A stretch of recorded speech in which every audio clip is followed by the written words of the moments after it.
Shalom. First and foremost, I want to give all praises, honor, and glory to Yahweh, Bahasham, Yahushai, Bahasham, Bachak Kodash. I want to give double honors to the elders and the apostles of Great Millstone, and peace and blessings to the elect.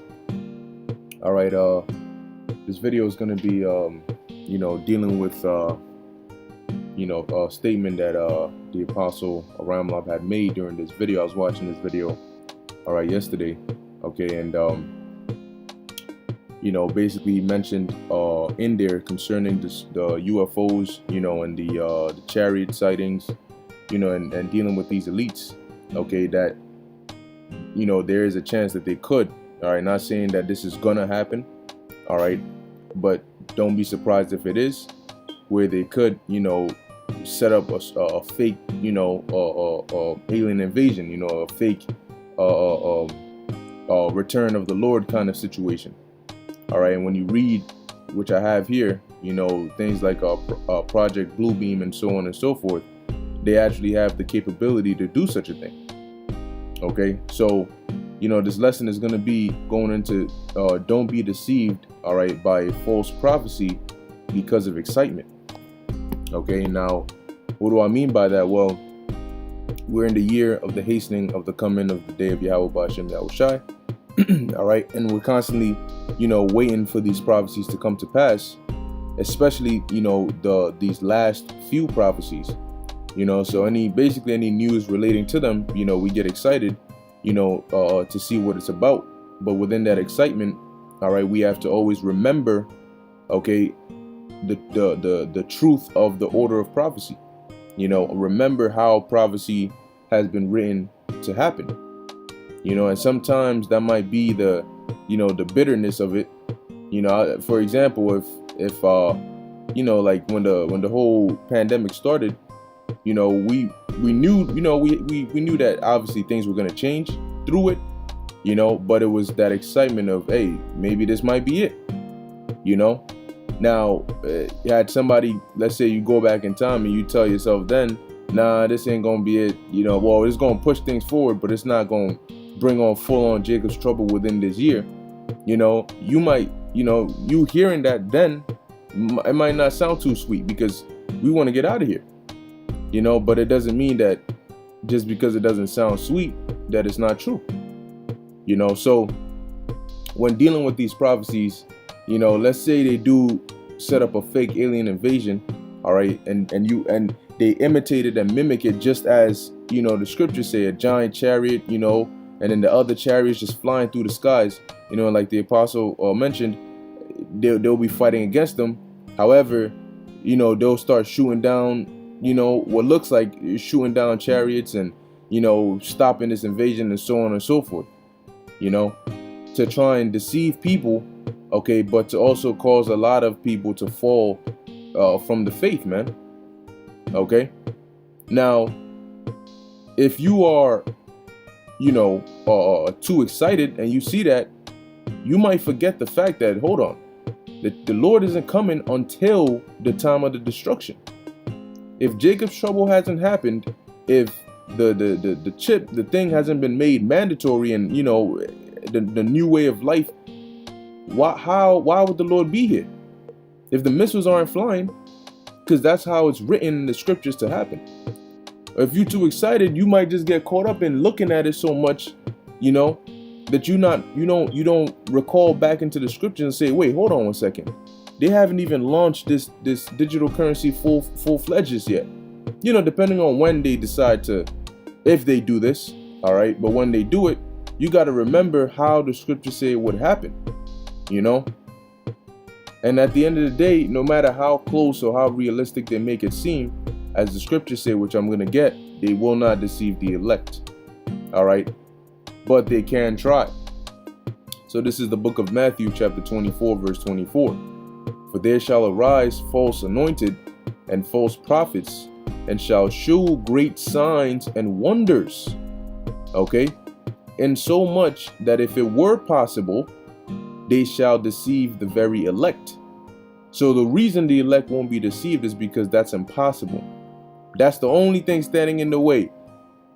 That means that a lot of people, if you're not of the elect, will be deceived based on these different signs all right, and wonders, okay, that really Esau with his technology is gonna be doing. Okay, now like I said, not saying this is what they're going to do, all right, but they could do this.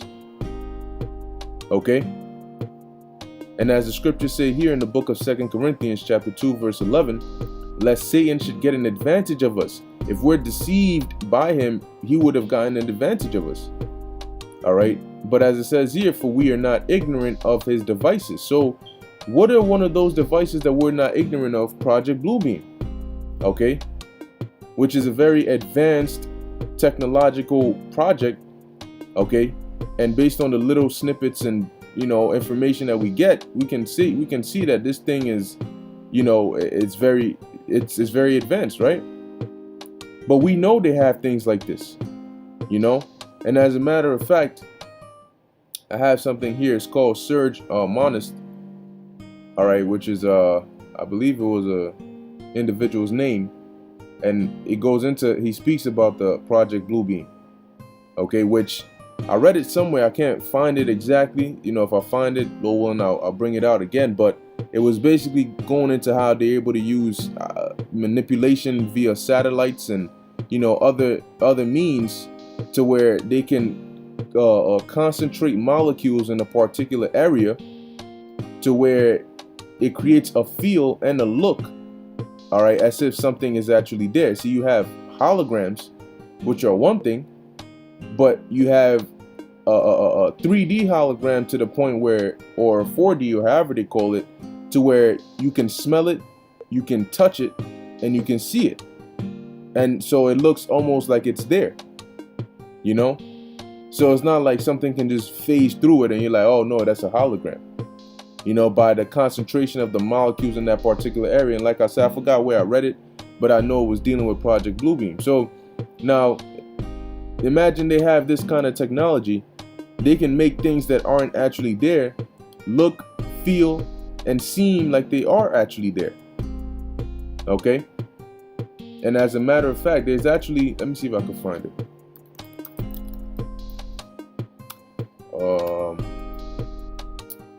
There was some videos. Oh man, this is a while back. Yeah, something like this. Well, this is a hologram. All right, but just showing you even a hologram for an example, how realistic they're able to make it look. Hello. And then look at this hologram again, and then look at it and imagine if you could actually touch it and hear it. And well, you can hear it, but feel it.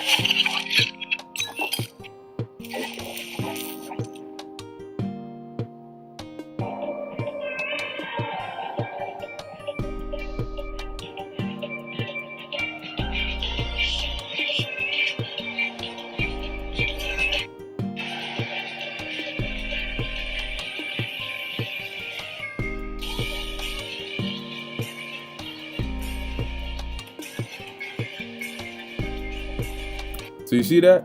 And that's not real. It just looks real. All right? Look at that. See?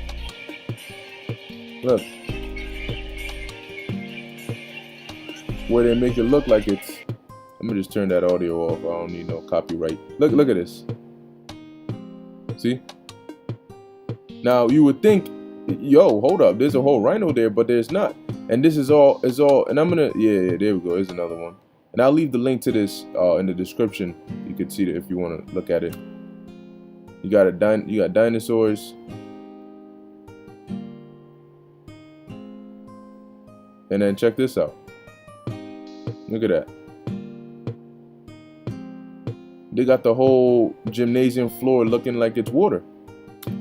So for them to be able to manipulate it, it looks real, and to be able to make it feel real, that's some advanced technology. But now imagine they use something like this to stage one day you just see a giant chariot just start pulling up over the earth, just as the scriptures say.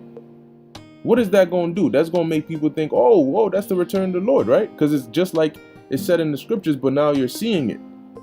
So that's why I mentioned, don't let your excitement get the best of you to believe a false prophecy, to where it looks like, yeah, that's the prophecy being fulfilled, but then your better mind is telling you, that's not, that sign doesn't feel right about this.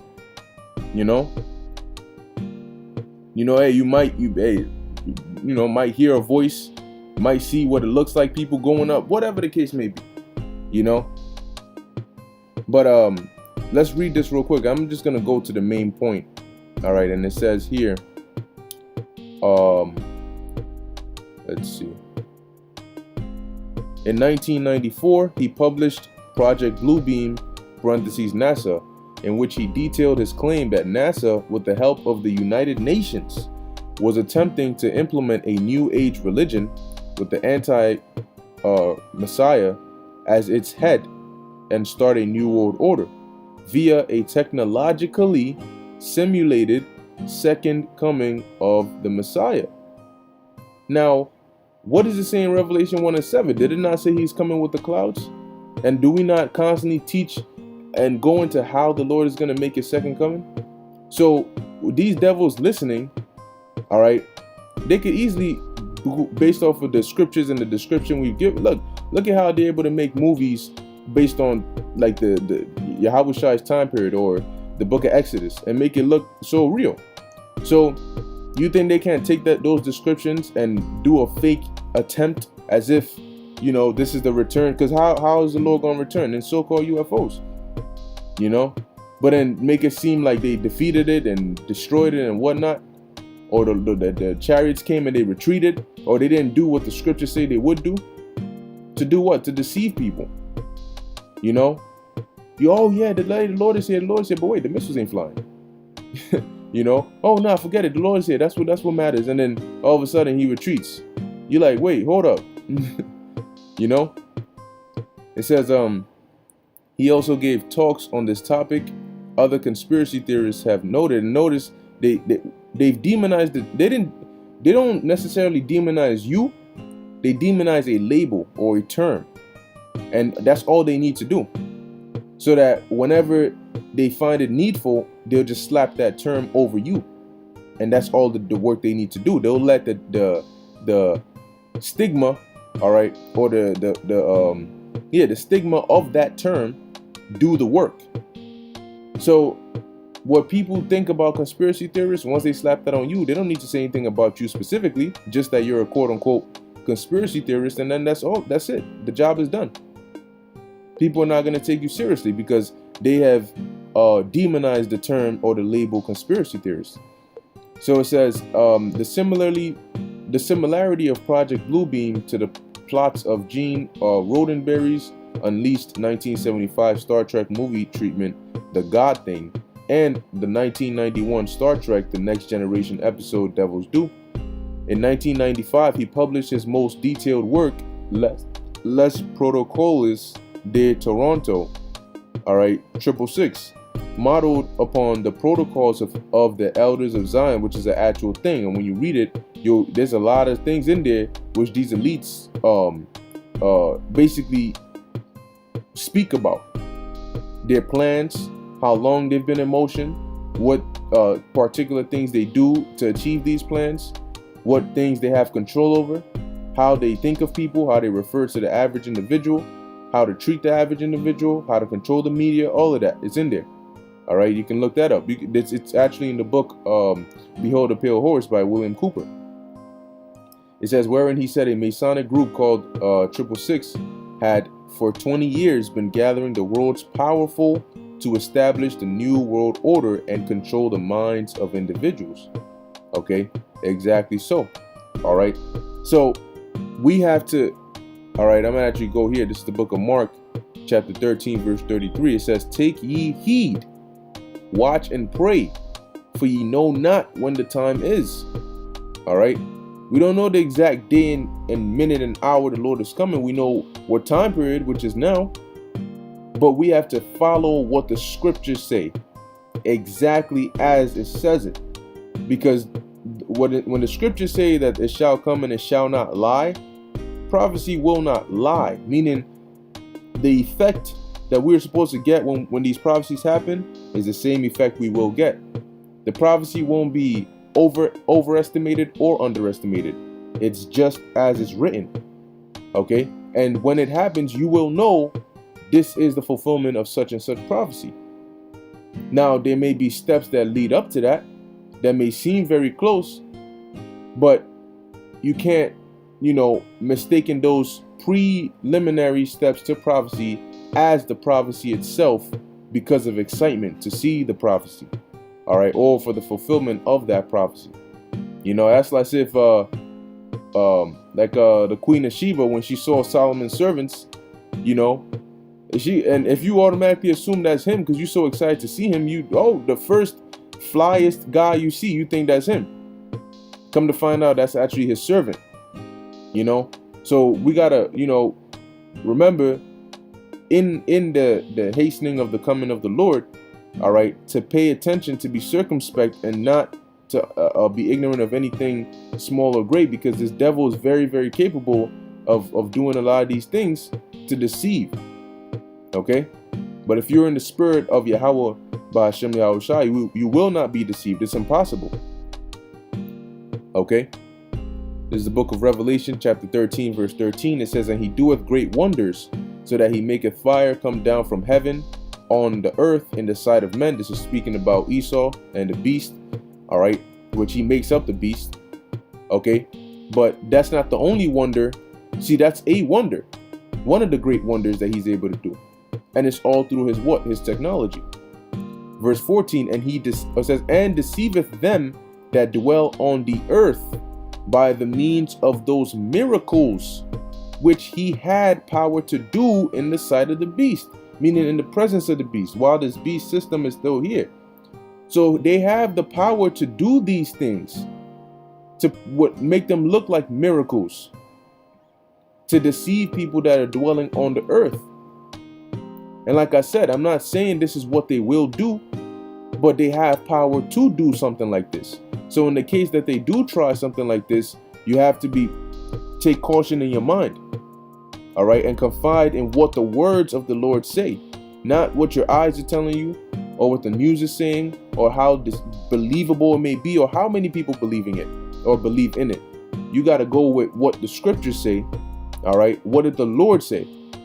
The Lord is not double-minded. What he says, you stick to the original thing the Lord said. Not whatever is reformed, like that prophet who the Lord told to go and go to the northern kingdom, and then go when he was coming back, not to come back the same way, not to eat or drink anything in that land. And then he ended up getting deceived by another prophet, because the other prophet came and said, "Oh no, an angel came and told me to tell you to come eat." Now, instead of the first prophet obeying the first commandments the Lord gave him, he went and he got deceived, and then he ended up getting put to death. So it says here, Revelation 13 and 14, "And deceiveth them that dwell on the earth," we dwell on the earth, "by the means of those miracles which he had power to do in the sight of the beast." How did he have that power? Job 9:24, and also his technology. It says, "Saying to them that dwell on the earth, that they should make an image, a system, to the beast," all right, this power structure, which is based off of the ancient Roman Empire, that power structure, which had the wound by a sword and did live, okay, which was the ancient Roman Empire. All right, so they're gonna create this new world order, all right, systemically, after the ways of the ancient Roman Empire, with modernized technological advances. Okay, so they're gonna try to deceive people out of whatever they believe and tell them, no, see, this is why what you believe is false. Come join us in making this new system. Come be a part of our new world order. Okay, so hey man, we're living in some very interesting times. All right, very interesting times. And yes, it is interesting, and yes, it will be even more interesting, but you also have to remember prophecy, man. And that's why the scriptures say in Isaiah 33 and 6 that wisdom and knowledge shall be the stability of thy times. Knowing what the scriptures say, knowing what the Lord said, knowing how he said it, is going to keep you stable, all right, in these times, and having faith and believing that the words written in the scriptures are true. Okay, So with that, I hope you were edified. In closing, I want to give all praises, honor, and glory to Yahweh, Bahasham, Yahweh Shai, Bahasham, Rakha Kodash. Until next time, Shalom.